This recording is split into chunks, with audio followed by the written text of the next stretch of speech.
Okay, तो जैसे हम लोगों ने लास्ट लेक्चर में पढ़ा था बेसिक इवेंट्स क्या होते हैं और ये कैसे हैंडल किए जाते हैं रिएक्ट के अंदर, और इस लेक्चर में हम लोग पढ़ने वाले हैं किसी भी इवेंट को हम एज ए प्रॉप कैसे पास कर सकते हैं, राइट। ये भी एक इम्पोर्टेंट चीज है, राइट, कि मुझे अगर कोई इवेंट पास करना है एक कंपोनेंट से दूसरे कंपोनेंट, तो वो हम कैसे कर सकते हैं, ये पॉसिबल है या नहीं। तो ये चीजें तो पॉसिबल है। इसमें हमें दो चीजें की रिक्वायरमेंट होगी। एक तो लाइक दो कंपोनेंट की रिक्वायरमेंट होगा जो ऑलरेडी मेरे पास है app.js एक, और यहाँ हमने कंपोनेंट है तो हम किसको यूज कर लेंगे, राइट। तो उसमें फर्स्ट स्टेप क्या होगा, राइट। और हम इवेंट को पास कर रहे हैं, हम डायरेक्टली तो पास कर सकते हैं। ऐसा क्यों करते हैं, तो ऐसा हम इसलिए कर रहे हैं कि हम किसी कंपोनेंट से दूसरे कंपोनेंट पे हम क्या इवेंट करवाना चाह रहे हैं, राइट। लेट्स सपोज कि मेरे पास एक बटन है जो पार्टिकुलर एक कोई वो होता है, लाइक उसमें वो फिक्स हेडिंग है, फिक्स उसकी फंक्शनलिटी है, राइट। और उसी बटन को अगर यूज करना है कि मुझे मूविंग करने के लिए सेम बटन पर और अपलोड करने के लिए भी सेम बटन को यूज कर पाऊँ, लेकिन दोनों जगह उसके नेम अलग होंगे, उसकी वर्किंग अलग, तो कैसे कर पाएंगे। तो उसके लिए ही हम लोग क्या करेंगे, एक बटन क्रिएट करेंगे, जेनरिक बटन, और उसमें हम लोग कस्टमाइज करके, हम अगर बटन को मूवी अपलोड करने के यूज कर रहे हैं तो हम उसमें अलग पैरामीटर पास करेंगे, अगर हम उसको मूवी प्ले करने के लिए तो हम अलग पैरामीटर पास करेंगे। चलिए देखते हैं वन बाई वन करके दोनों सिनेरियो, ठीक है। तो मैं जाता हूँ ए कंपोनेंट में, यहाँ पे एक बटन बना लेता हूँ, बटन क्रिएट किया। अब बटन क्या करना है, ऑन की रिएक्ट में जो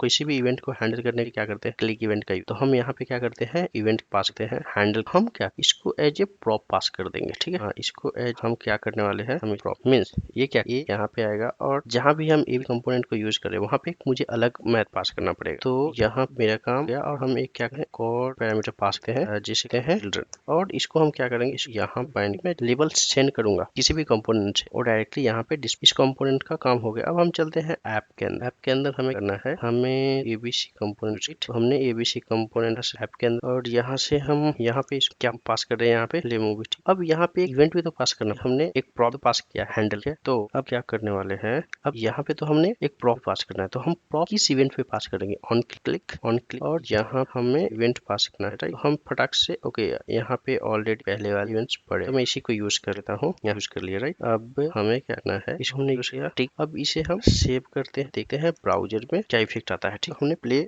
मूवी करके जो भी हेडिंग पास किया था वो यहाँ पे अवेलेबल है। अब हम क्या करते हैं, हम इसको क्लिक करते हैं, देखते हैं ये इवेंट होता है या नहीं। तो कोई इवेंट परफॉर्म नहीं हो रहा है। यहाँ हम पार्ट फिर से जाकर कहाँ हमने कर दिया, यहाँ पे हमने इस पास इवेंट ओके हैंडल फिर ऑन, ओके हमने यहाँ पे गलती कर, मुझे हैंडल इवेंट यूज करना था पेरेंट पे, बट हमने एक ऑनली को यूज किया है, रॉन्ग। अब चलिए सेव करें और देखते हैं ये कैसे वर्क करता है। तो यहाँ पे अभी अपना लेवल एज इट इज है, और हम इस करके देखते हैं ओके कुछ ओके। तो ये बेसिकली यहाँ पे हमने जो इवेंट पहले वाले यूज किए हैं, तो हमने पैरामीटर पास किए, प्रॉब्लम क्रिएट कर रहा है। हम क्या करते हैं, रिमूव कर देते हैं, सेव किया, सेव कर ब्राउजर में गया, सेव ब्राउजर में गया, उसके बाद जैसे ही क्लिक किया, देखिए ये बट क्लिक हो रहा है, राइट। तो अब हम यहाँ पे इस बटन को हमने app.js के अंदर यूज किया है। तो यहाँ पे हमने क्या तरीके से हम लोग क्या करते हैं, किसी इवेंट को पास करते हैं as a prop from one component to another. Okay, तो आज के लिए बस इतना ही, मिलते हैं नेक्स्ट लेक्चर में। Thank you so much for watching, have a good day.